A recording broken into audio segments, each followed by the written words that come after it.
Every morning, I wake up next to a woman who truly loves me. She looks at me like I am her whole world and smiles when she says my name. I smile back at her, but inside my heart feels empty. It is a hollow place, a quiet room where love should live, but doesn't. My name is Sam. I am 35 years old. My wife's name is Lily. She is kind, gentle, and beautiful. She loves me with her whole heart. But the truth hurts. I do not love her. I care for her deeply, like you would care for a precious, fragile piece of art. I feel thankful to her every single day. But the burning, joyful, messy feeling of love, that is not there. My heart is a still lake, while hers is a warm, dancing fire. From the outside, our life looks perfect. We live in a nice house with blue shutters and a porch swing that creaks in the wind.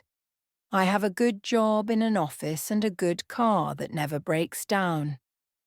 People say we are lucky.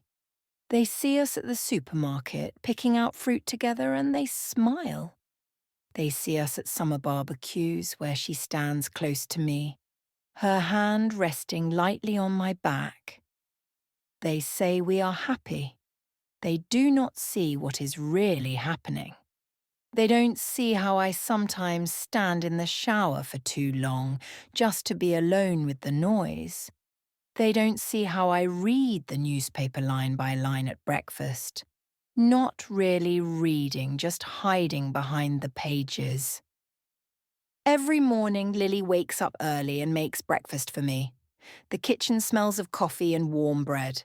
The coffee is hot, the toast is perfect, butter melted just right. She smiles and says, "Good morning, Sam." Her voice is like sunshine. I answer her, "Good morning, Lily. This looks great." But my smile is not real. It is a thing I make with my face muscles. It feels tight, like a shirt that is too small. When she packs my lunch, she always leaves a small note. It is a little square of paper, sometimes yellow, sometimes pink. It says, "I love you." Sometimes she draws a little heart. I read it every day, and every day my chest feels heavier. Like that small note is a stone I must carry in my pocket all day. I keep every single one. They are in a shoebox in my closet, a box full of love I cannot return. 5 years ago, my life was falling apart. I had a small business, a printing shop, and I worked very hard, 18 hours a day. But I failed. The world changed. People didn't need flyers and business cards like before. I lost my money, my company, and my friends. The friends left quickly, like rats from a sinking ship. I had no place to live. I sold everything I could. I slept in my old car, a sedan with a broken heater. I would curl up under an old coat, listening to the sounds of the city at night. Some days, I did not eat at all. I would drink water from a public bathroom tap and try to sleep through the hunger. I felt useless, like a ghost.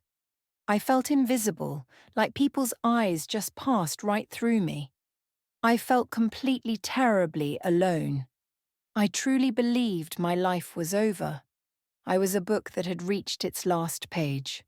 One day, cold and with my last few coins, I went into a small cafe to buy the cheapest coffee I could find. It was a plain place called Joe's, but it was warm. I sat alone in a corner at a wobbly table, hoping to just exist for a few minutes without being a problem for anyone. Lily worked there. She had an apron on, and her hair was in a ponytail. She was wiping tables. She came to my table not just to wipe it, but she stopped. She looked at my face, really looked. She asked me if I was okay. Her voice was warm and kind, like a blanket. No one had asked me that in a long time. No one had really seen me. Without thinking, the dam broke. I told her everything. About the failure, the smell of the car, the shame of being 30 and having nothing. She pulled out the chair and sat down. She listened quietly. She did not nod with fake pity. She did not judge me. She just let the words fall out of me. When I finished talking, my voice a raw whisper, she got up. She came back from the kitchen with a big plate of food. Eggs, bacon, toast, hash browns. A feast. I told her, my face red, that I could not pay. She smiled, a real smile that crinkled the corners of her eyes, and said, "It's okay. Everyone needs help sometimes." That moment stayed with me. It was the first hand reaching down into the dark hole I was in. I started going to the cafe every day. I would use my last dollars carefully. Lily talked to me, not just, "What do you want to order?" but real talk. She asked about my old business, what I liked to read, where I grew up. She fed me. She would accidentally make an extra sandwich and give it to me with a wink. She gave me hope. Simple words. "You're smart. You'll figure it out." She helped me find a small apartment, a tiny studio with a window that looked at a brick wall. She knew a guy who needed someone to clean his warehouse at night. It was not much. It was sweeping floors and moving boxes. But it helped me start again. It was a rhythm. Wake up, sweep floors, sleep. She was there for me when no one else was. I felt safe with her. I felt a deep, overwhelming thankfulness. It was the biggest feeling I had inside me. I thought that feeling was love. I confused gratitude for love. I mistook safety for passion. One evening, after my life had found its shaky legs again, we walked together in a park. The sky was beautiful, streaked with pink and gold. I looked at her, the kind face that had been my only light. My heart was full of that gratitude, that debt. I told her that she saved me. I said, "You pulled me from the water." I told her I wanted to stay with her forever, to make her happy like she had made me safe. I asked her to marry me. I did not get on one knee. I just held her hands and said the words. She cried. Happy tears streamed down her face, and she said yes, yes, yes. I believed I was doing the right thing. I was repaying my debt. I was securing this safety forever. I thought love, real romantic love, would come later. Like a seed I had planted, I thought it would surely grow with time and sunshine, but it never did.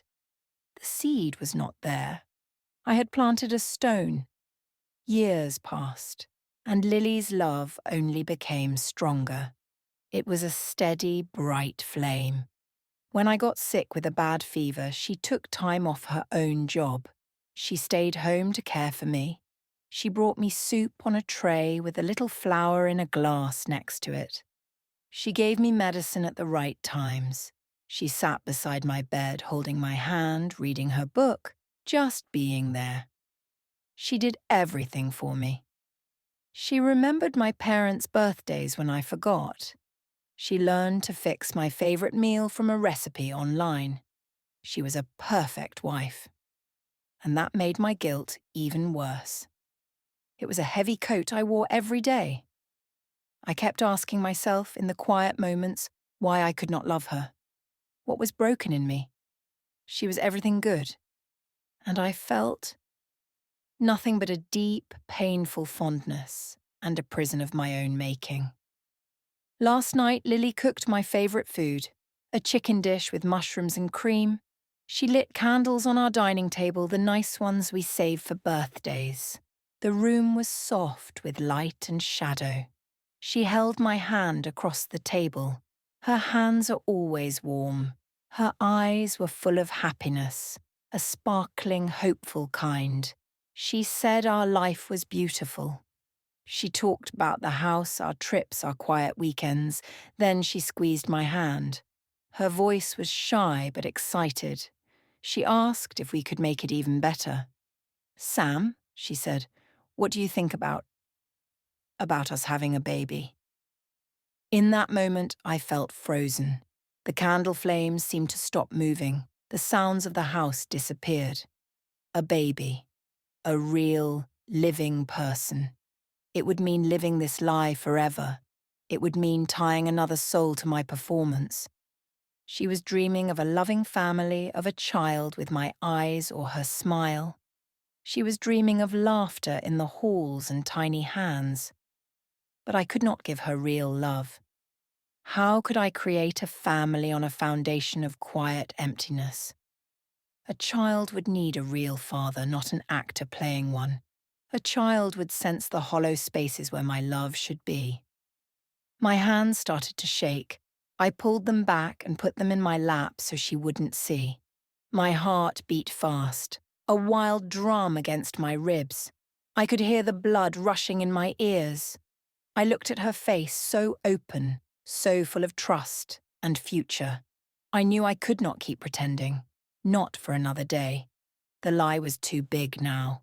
It was about to become a person. She deserved the truth. She deserved a chance to find a man who would look at her and feel his heart burst, not just settle into grateful calm. A painful truth is better than a sweet lie.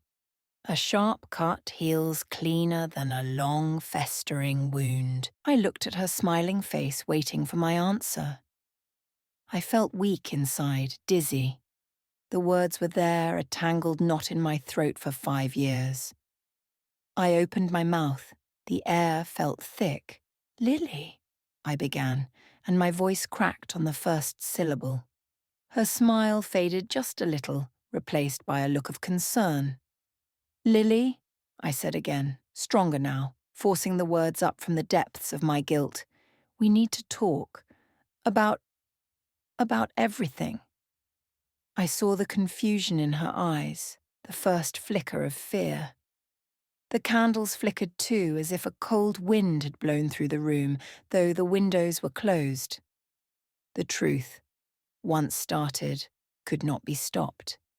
It began to spill out, clumsy and hurting. I told her about the emptiness. I told her about the gratitude that never turned to love. I told her about the heavy notes in my lunchbox. I did not cry, but my voice was rough with the effort. I watched as the light in her beautiful, kind eyes slowly dimmed, like someone was turning down a dial. The happy future she had painted over our dinner shattered right there between the plates and the candles. I was breaking the heart of the only person who had ever truly, selflessly cared for me. It was the hardest thing I have ever done, and the only honest thing I had done since the day I said, "I do." The story of Sam and Lily, the perfect couple, ended in that quiet dining room with a truth that finally set us both free from a beautiful, painful dream.